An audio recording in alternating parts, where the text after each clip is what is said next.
쌀쌀해진 날씨 가운데 안녕하셨습니까? 왠지 지금의 날씨는 잠언을 생각해 본다는 것과 어울리는 듯합니다. 오늘은 잠언 13장으로 수업을 진행해 볼 텐데요. 브라이트 신학대학원의 구약학 교수를 지낸 레오 G. 퍼듀 교수가 이 13장의 내용을 다음과 같이 요약을 해 주었습니다. 퍼듀 교수의 요약에 따라 미련한 악인들의 모습을 한번 정리해 보겠습니다. 미련한 악인들은 도무지 질책을 드리려 하지 않습니다. 그들은 입술을 크게 열고 멸망에 이릅니다. 창피하고 수치스럽게 행동합니다. 그들은 그들의 죄로 말미암아 스스로를 넘어뜨리려고 합니다. 실은 아무것도 없으면서 부자인 척을 합니다. 분쟁을 일으키는 오만한 일에 관여합니다. 급하게 부정적으로 얻어서 결국은 사라질 부에 이릅니다. 지연된 소망으로 인해서 병든 마음을 갖고 있습니다. 말씀을 멸시함으로 패망에 이릅니다. 어리석음을 보여줍니다. 문제를 일으키는 말을 전하는 잘못된 사신을 받아들입니다. 가르침을 무시하여 가난과 수치를 경험합니다. 악에서 돌이키지 않기에 가증한 자들입니다. 동료들을 해롭게 합니다. 불행이 뒤따릅니다. 의로운 자의 재물을 빼앗습니다. 매를 아껴 자녀들을 망칩니다. 종국에는 배를 채울 것이 없어 굶주립니다.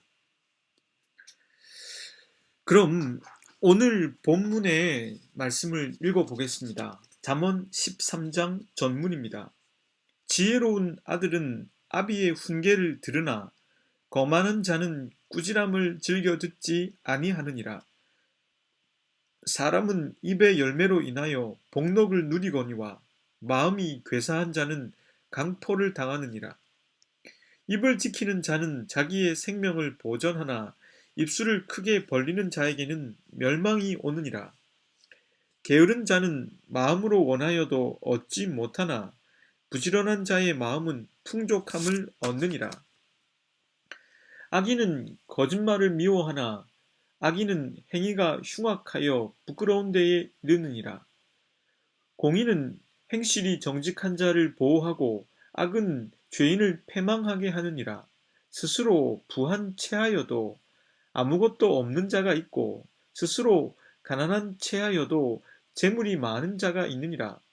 사람의 재물이 자기 생전에 속전일 수 있으나 가난한 자는 협박을 받을 일이 없느니라.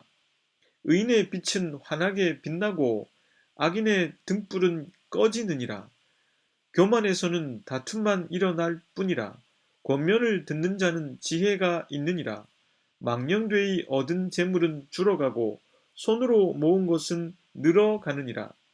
소망이 더디 이루어지면 그것이 마음을 상하게 하거니와 소원이 이루어지는 것은 곧 생명나무니라.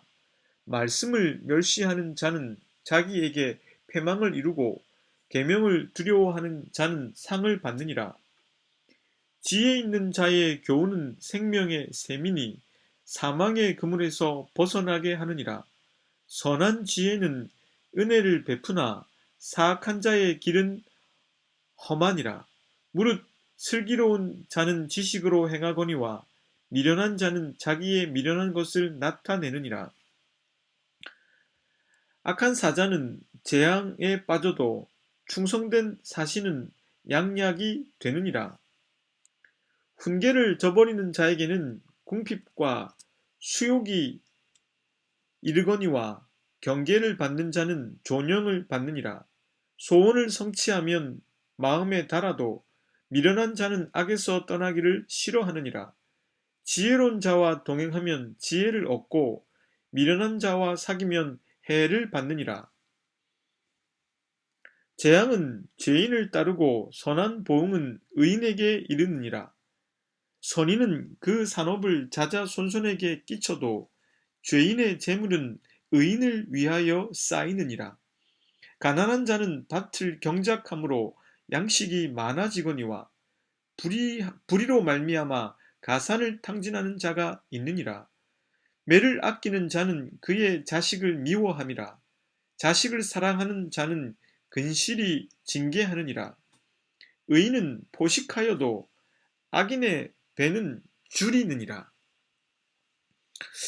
오늘 잠언 13장을 통해서 세 가지의 지혜를 여러분들에게 나눠 보고자 합니다. 첫째는 본문 7절 말씀입니다. 스스로 부한 채하여도 아무것도 없는 자가 있고 스스로 가난한 채하여도 재물이 많은 자가 있느니라. 인간은 일평생 동안 살아가면서 성공과 재물에 큰 관심을 기울입니다. 실제로 그것이 인생의 진정한 목표와 목적일 수 없는데 아담의 후손인 인간들은 그것에 대해서 깊이 성찰하지 못한 채 성공과 재물을 인생의 목표와 목적으로 삼아 인생을 허비할 수 있습니다. 솔로몬은 다윗의 아들로서 엄청난 재물을 소유해본 사람이었습니다. 그걸 소유해본 사람으로서 그것에 대한 성찰을 우리들에게 전해주고 있습니다. 스스로 부한 채 하여도 그리고 스스로 가난한 채 하여도 라고 사용된 이 문장에서 뭐뭐한 채 하여도 라고 번역된 단어는 예시라는 단어입니다. 이 동사는 존재하다, 뛰어나다, 두드러진다 라는 의미입니다. 이 문장의 원어적인 의미는 부함과 가난함을 드러내는 자라는 뜻입니다. 이것은 이 문장에서 겉으로 드러난 의미입니다. 어떤 사람은 겉으로 보기에 가난해 보이는 사람이 있고 어떤 사람은 겉으로 보기에는 부유해 보이는 사람이 있다는 것입니다. 그들은 그러한 모습들을 겉으로 두드러지게 드러낸다는 것입니다. 그런데 실상은 부자처럼 드러나 보이는 사람이 가난하고 가난하게 드러난 사람이 부자였다는 것입니다. 이것이 이면적으로는 무슨 의미일까요? 이 말씀의 뜻은 사람을 겉으로만 평가해서는 안 된다는 것일까요? 그것도 일리가 있습니다. 또한 실속도 없이 허풍만 부리면 안 된다는 의미일까요? 물론 그것도 일리가 있습니다. 그런데 우리가 잊지 말아야 할 것은 잠언의 전체 맥락, 그리고 솔로몬의 잠언의 맥락에서 볼 때 지혜로운 의인과 어리석은 악인을 계속적으로 대조시키고 있다는 점입니다. 그러니 이 본문을 해석할 때에도 그 맥락을 놓쳐서는 안 될 것입니다. 그러니 이것을 이렇게 해석할 수 있습니다. 지혜로운 의인은 겉으로는 가난해 보이지만 실제로는 가진 것이 있는 사람이라는 뜻입니다. 반면에 어리석은 악인은 겉으로는 부자인 척하지만 실제로는 별로 가진 것이 없는 사람이라는 뜻입니다. 루터는 이 문장을 이렇게 옮겼습니다. 어떤 사람은 많은 재산을 지니고도 가난하고 어떤 사람은 가난한 가운데도 부유하다. 루터는 이 문장을 통해서 단순히 돈의 문제가 아니라는 것을 지적해주고 있습니다. 돈의 많고 적음의 문제가 아니라 지혜로운 의인인가 아니면 어리석은 악인인가 하는 문제가 더 중요하다는 것입니다. 제가 아는 한 분이 대화 중에 이런 이야기를 들려주었습니다. 그분이 매우 친하게 지내는 한 분이 있는데 그분은 지방 대학을 소유할 정도로 재력을 지닌 분이라고 했습니다. 그런데도 그분은 평소 늘 검소하다고 했습니다. 차도 한 대만 소유하고 잘 바꾸지도 않는다고 했습니다. 옷도 늘 검소하게 입고 다채롭지 않게 입는다 했습니다. 그런데 하루는 제가 아는 그 지인께서 그분의 집에 놀러 가서 하룻밤을 머물게 되었습니다. 샤워를 하고 머리를 말리면서 매우 비싼 브랜드의 헤어 드라이기가 방에 곳곳에 있었다고 합니다. 그래서 이렇게 물었다고 합니다.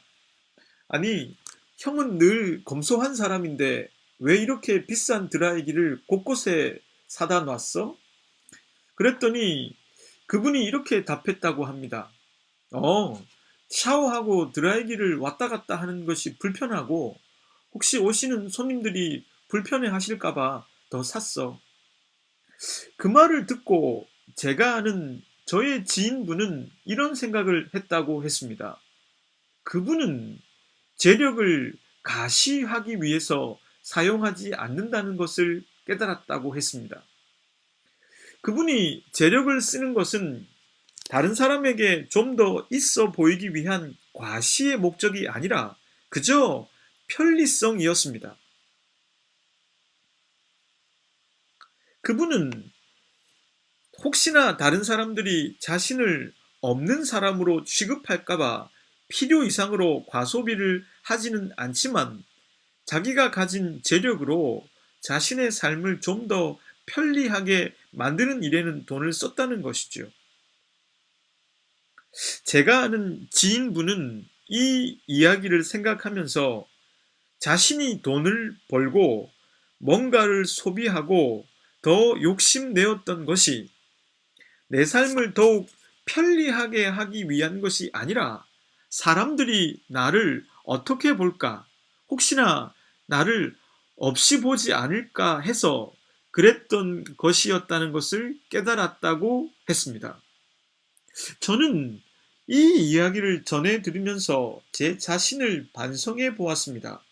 저 역시도 돈을 사용할 때 저에게 꼭 필요한 것들이나 삶의 편리함을 위해서가 아니라 남들의 시선과 과시하고 싶은 욕망 때문에 그랬던 것이 아니었나 생각해 보았습니다. 그런 의미에서 보자면 저는 진짜 부유한 사람은 아닌 것이지요. 진짜 부유한 사람은 돈을 사용할 때 허영심이나 과시욕으로 사용하지 않는 사람일 것입니다. 이렇게 말하면 혹자는 이렇게 반문할지도 모릅니다. 진짜 돈을 많이 갖고 있는 사람이니 그럴 수 있는 것이 아니냐고. 진짜 있으니 굳이 다른 사람들의 눈을 의식할 필요가 없는 것이 아니냐고. 물론 그럴지도 모릅니다. 허나 오늘 잠언이 말하는 바는 그런 것이 아닙니다. 지혜로운 의인은 무엇이 진짜 부유한 삶인지를 알고 있습니다. 그 지식을 터득한 사람입니다. 그래서 그는 자신에게 재산이 많든 적든 상관없이 겉으로 있는 채 하지 않습니다. 그의 목적은 과시가 아니기 때문입니다. 그리고 그러하기에 가까이서 보면 그는 돈에 많고 적음에 상관없이 자신의 삶을 부유하게 살아가고 있습니다. 반면에 어리석은 악인은 자신의 재산이 많든 적든 상관없이 겉으로는 늘 있는 채 합니다.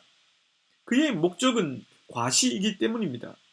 그런데 가까이 가서 보면 그는 돈에 많고 적음에 상관없이 자신의 삶을 진정으로 부유하게 살지 못하는 사람입니다. 요즘 제가 읽고 있는 미카엘 엔데의 소설 모모에서 주인공 모모는 가난하고 그를 돌보는 보호자가 없는 불쌍한 아이입니다. 그런데 마을 사람 모두가 그를 아끼고 사랑하고 좋아합니다. 왜일까요? 그는 늘 다른 사람들의 말에 귀를 기울여 줍니다. 모모가 진심을 다해 상대방의 이야기에 귀를 기울여 줄 때 어떤 변화가 일어나는지 소설은 이렇게 적고 있습니다. 그때 상대방은 자기 안에 감추어져 있었다고는 도저히 느낄 수 없었던 지혜로운 생각이 불현듯 자기 안에 솟아오르는 것을 느끼는 것이었다. 모모는 방향을 못 잡거나 결심을 못한 사람들에게 그들이 원하는 바가 무엇인가를 명확하게 알게끔 귀 기울여 들어줄 줄을 알았다. 모모는 참으로 부유한 사람입니다. 비록 그가 가난하고 가족도 없고 상황은 열악했지만 모모는 가난한 사람이 아니었습니다. 사람들은 모모에게 먹을 것을 가져다 주었고 집을 지어 주었고 고쳐 주었습니다. 모모와 함께 있으면 사람들은 용기를 가졌고 자기 안에 감추어진 신념과 기쁨을 회복할 수 있었습니다. 제 아무리 성공과 재물이 인생의 목표와 목적인 것처럼 우리들에게 속삭인다고 해도 그것은 우리들의 목표와 목적이 될 수 없습니다. 그것이 진정으로 우리들을 부유하게 만들어주지 못하기 때문입니다. 진정으로 우리를 행복하게 만들어주는 것은 지혜롭게 생각할 수 있게 만들어주는 삶의 지혜입니다. 세상이 교묘하게 야금야금 우리들의 마음속에 스며들지만 우리는 무엇이 진짜인지를 분별해야만 합니다. 그걸 분별할 수 있게 해주는 게 바로 지혜가 주는 통찰력입니다. 사랑하는 저와 여러분들이 진정으로 부유한 사람들이 될 수 있기를 기도해 봅니다. 둘째는 본문 12절을 통해서입니다. 소망이 더디 이루어지면 그것이 마음을 상하게 하거니와 소원이 이루어지는 것은 곧 생명나무니라.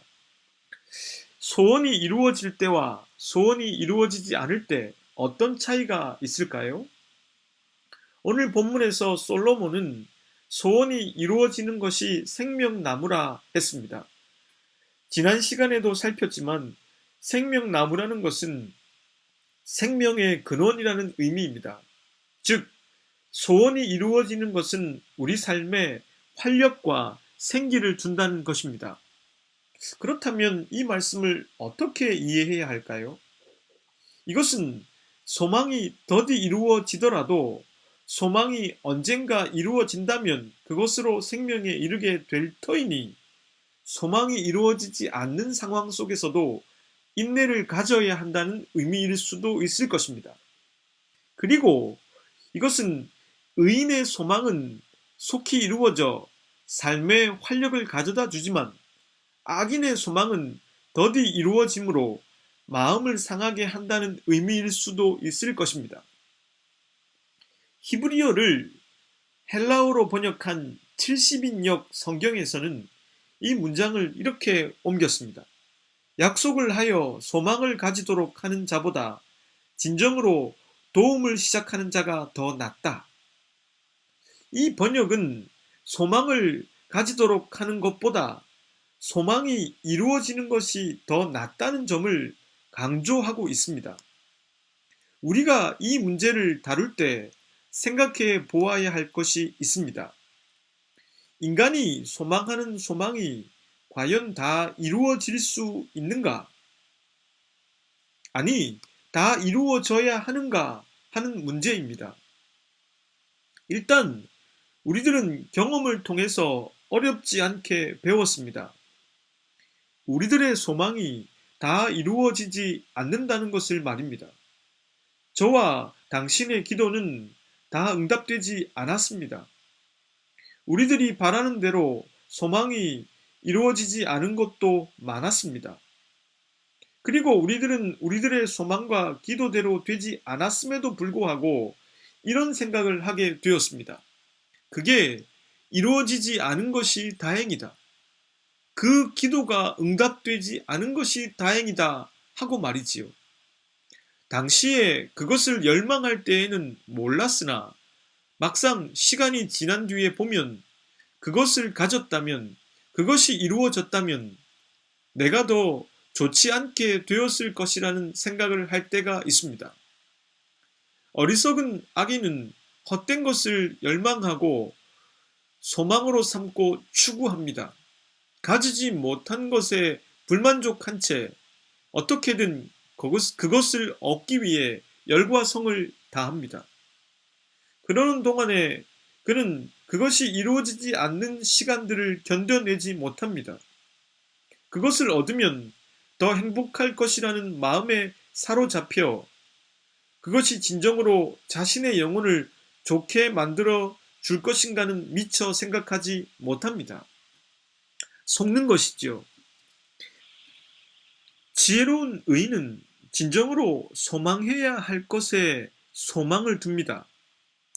괴테식으로 말하면 내 영혼을 1mm라도 고양시켜 줄 것을 소망하게 되는 것입니다. 신중하게 자신의 소망을 정제할 줄 알아야 합니다. 그리고 그것이 이루어져 자신의 영혼이 고양되는 것을 경험하게 됩니다. 그 사람은 더욱더 선한 방향으로 나아가야 한다는 것을 절감하게 됩니다. 이것이 바로 생명나무이겠지요. 약 10년 전 초등학교 때 제게 성경을 배운 한 제자가 서울에서 가장 큰 호텔에 근무하는 호텔리어가 되었다고 그의 어머니로부터 소식을 들었습니다. 그가 근무하는 호텔의 가장 좋은 방은 하룻밤에 1,000만 원이라고 했습니다. 그 아이가 그곳에서 근무를 하면서 자연스럽게 자기 엄마에게 이렇게 말했다고 합니다. 돈이 많은 사람들은 정말 쓸데없는데 돈을 쓰는 것 같아 너무 안타까워. 나 같으면 그 돈으로 여행을 다니거나 좀 더 의미 있는 일에 쓸 텐데. 이렇게 딸아이가 말하자 어머니가 이렇게 말했다고 합니다. 내가 사고 싶은 걸 몇 달씩 모아서 사니까 귀한 줄 알지.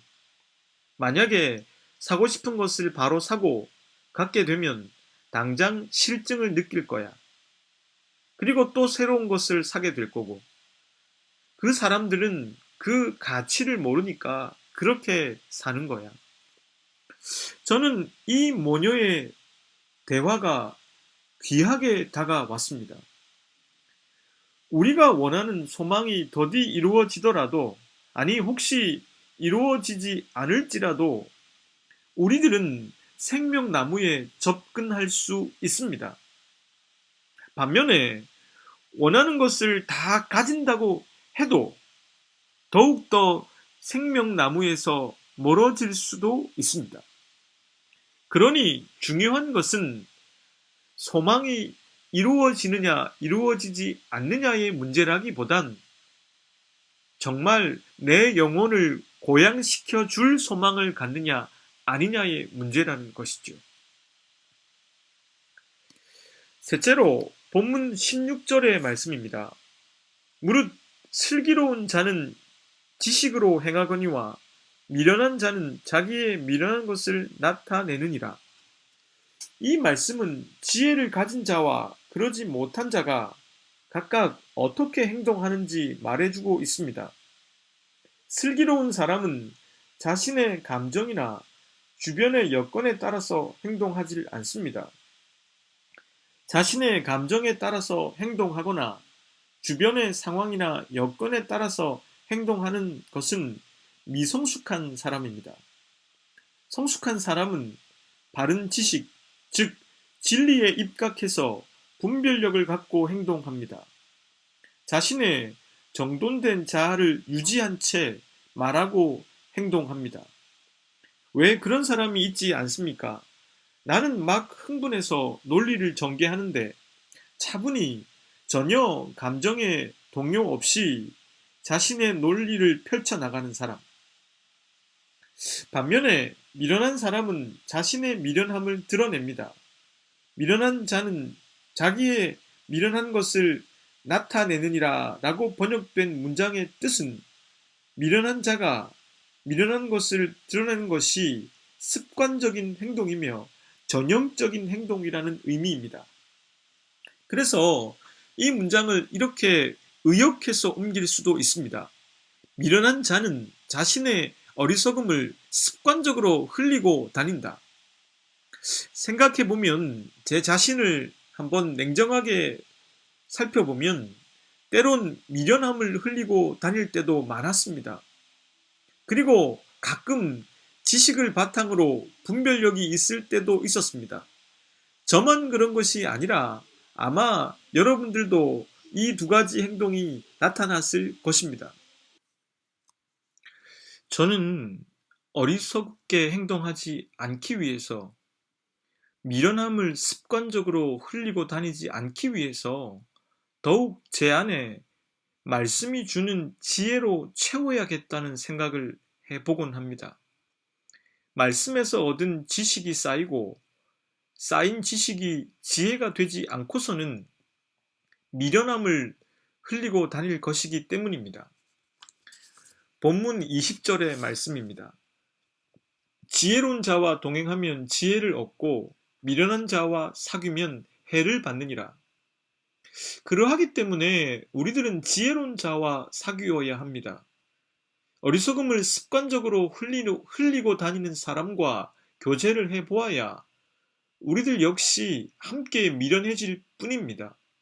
이 말씀은 사람을 사랑하는 것을 포기하라는 뜻이 아닙니다. 우리들은 기본적으로 누구를 만나든 존중해야 합니다. 또한 그가 누구든 선악과를 회복해서 생명나무를 얻을 수 있도록 사랑해야만 합니다. 그러나 그렇다고 해도 모든 사람들과 친밀한 관계를 맺고 나의 내면을 노출할 필요는 없습니다.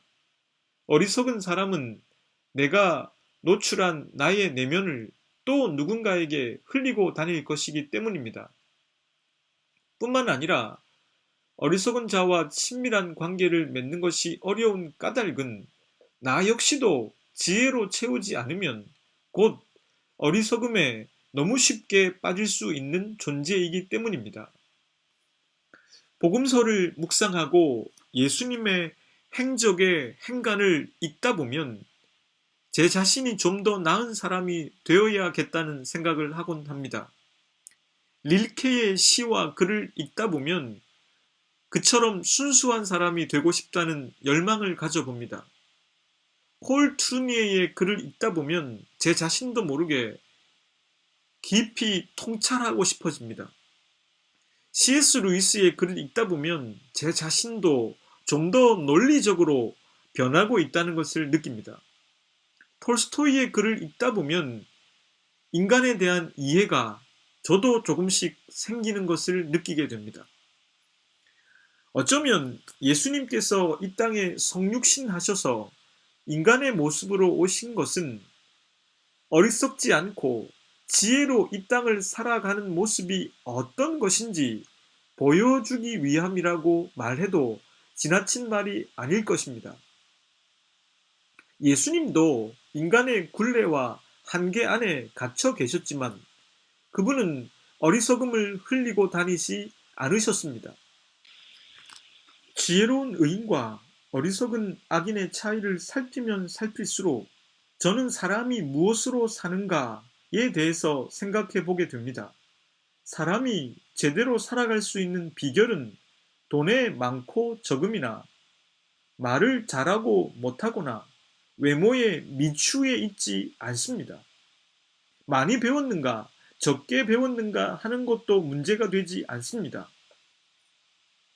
그가 어떤 정신을 소유하고 있는가 하는 것이 중요합니다. 저와 여러분들이 예수님 안에서 아름다운 정신을 가꾸어 나갈 수 있기를 기도하겠습니다. 함께 기도합니다. 하나님, 저희들에게 필요한 물질을 공급해 주시되 물질보다 더 중요한 그 물질에 대한 바른 정신을 갖게 해 주십시오. 저희들이 뭔가를 소망하기 이전에 그 소망하는 것이 진정으로 소망할 만한 것인가에 대해서 스스로에게 자문하게 해 주십시오. 저희들이 지혜의 마음을 두고 어리석음을 흘리고 다니지 않도록 도와주십시오. 예수 그리스도의 이름으로 기도드립니다. 아멘.